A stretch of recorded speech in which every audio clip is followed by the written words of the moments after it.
Hi, good morning friends. இப்போ பாருங்கள், இட்லி உப்புமா பண்ணுறாங்க. நல்லா இட்லியெல்லாம் உதிர்த்து வச்சுருக்காங்க. அடுத்தது பாருங்கள், உளுத்தம் பருப்பு வச்சுருக்காங்க. காஞ்ச மிளகா, பச்சை மிளகா, வெங்காயம், கருவேப்பிலை வச்சுருக்காங்க.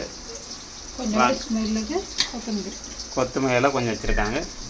வாங்க எப்படி தாளிக்கிறாங்கன்னு பார்க்கலாம்.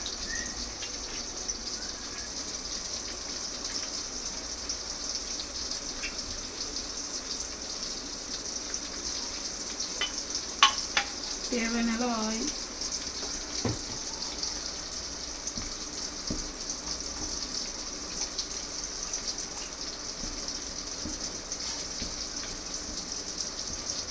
கடுகு,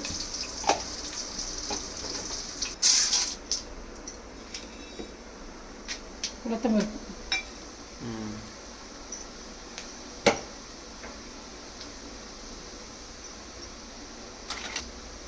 என்ன சோம்பா சும்மா சாய்ந்தது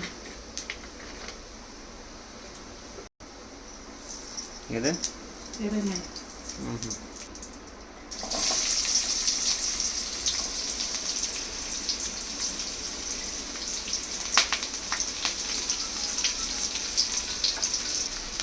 சேர்ந்து வாங்கிட்ட மிளகாயெல்லாம் பச்சை மிளகாவும் காஞ்ச மிளகாவும் போட்டுருக்கோம்.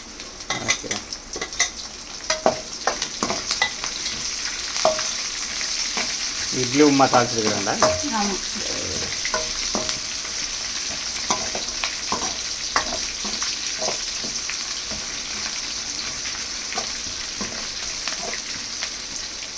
மிளகாய் எடுத்து இதோட போட்டோம். நினைக்கோட கொஞ்சம் போடுறோம்.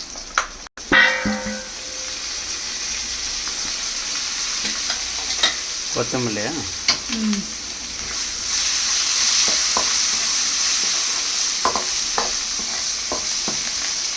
எல்லாம் ரெடி ஆயிடுச்சு. ரெடி இருக்கு.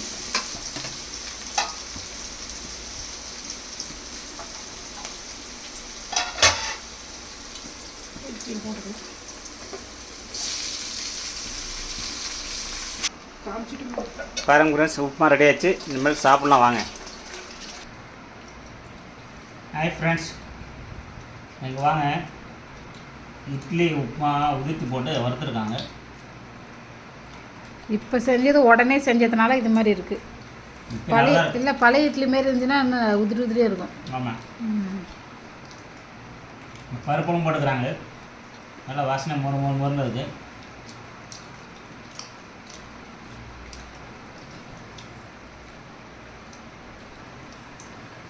சாப்பிட்டதே இல்லையம்மா, சாப்பிட்டு முடிச்சுன்னு சொல்ல முடியும். சூப்பராக இருக்குது ஃப்ரெண்ட்ஸ்.